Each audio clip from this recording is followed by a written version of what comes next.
Pensa só na dedicação de um músico. É algo realmente incrível, né? São horas e mais horas de prática para conseguir aperfeiçoar uma arte. Mas o que muita gente não sabe é que essa paixão toda pode cobrar um preço físico, um preço que fica escondido, pago ali dentro da própria boca. Para a gente começar a entender isso, eu vou lançar uma pergunta que parece meio estranha. O que um trompete e um aparelho ortodôntico poderiam ter em comum? Pois é, a resposta pode surpreender e ela está bem no centro da nossa análise de hoje. E a chave para desvendar esse mistério está numa palavra: embocadura. É basicamente a forma como a boca veste o instrumento, sabe?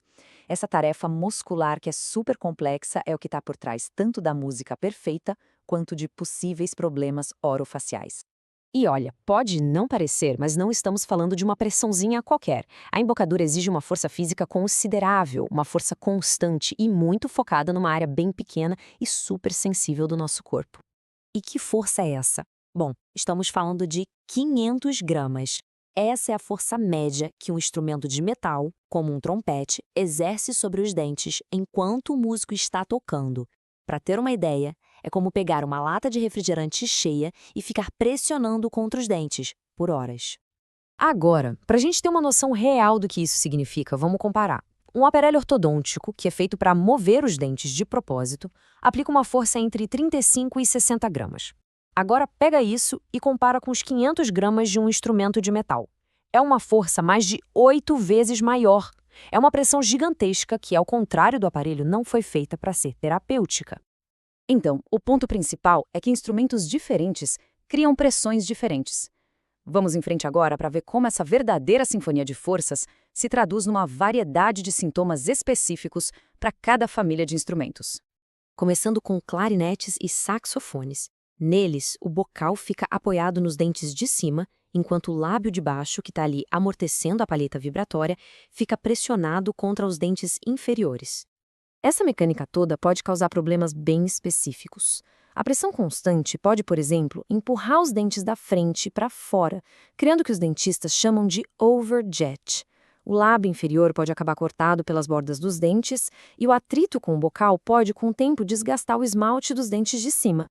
Agora vamos para os metais. Aqui a embocadura é outra história. Os lábios ficam franzidos e são pressionados contra um bocal de metal, que tem o formato de copo, enquanto o ar vibra através deles para criar o som. Essa pressão constante para trás pode fazer o contrário do clarinete, inclinar os dentes da frente para dentro. E tem mais, a posição que a mandíbula precisa ficar um pouco para frente pode causar distúrbios bem dolorosos na articulação temporomandibular, a famosa ATM.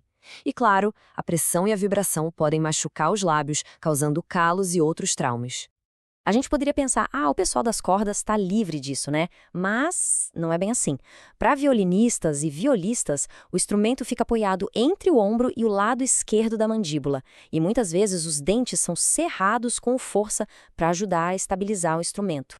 Essa postura pode causar problemas bem sérios na ATM, parecidos com os dos músicos de metais.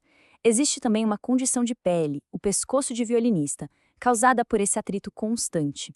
E o mais chocante de tudo, a força de apertar os dentes para segurar o instrumento pode ser tão, mas tão grande que pode chegar a fraturar os dentes molares.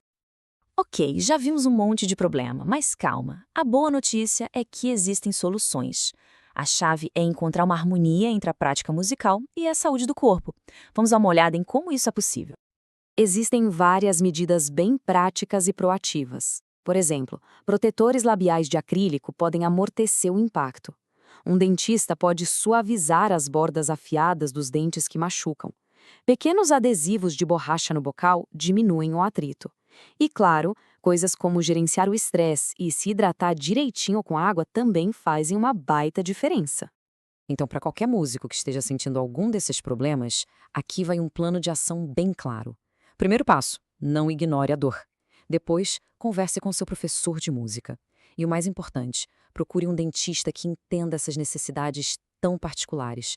Inclusive, mostrar para o dentista exatamente como se toca o instrumento pode ser a chave para um diagnóstico e tratamento certeiros. E assim a gente chega na nota final da nossa análise, e a mensagem principal aqui é sobre a importância de uma parceria, de um entendimento real entre os músicos e os profissionais de saúde. E nada resume melhor essa questão do que essa citação. É de uma musicista profissional que participou do estudo e ela disse que se sentia relutante em ir a um dentista que não entendesse e compartilhasse de suas preocupações. Isso humaniza tudo, né? Mostra a necessidade de um cuidado empático e que seja realmente especializado. E para fechar, fica uma reflexão. A gente sabe que a arte exige sacrifício, mas ela não precisa custar a nossa saúde. A pergunta que fica, não só para os músicos, mas para todo mundo é: será que a gente está realmente ouvindo os sinais que os nossos corpos nos dão em resposta às nossas paixões?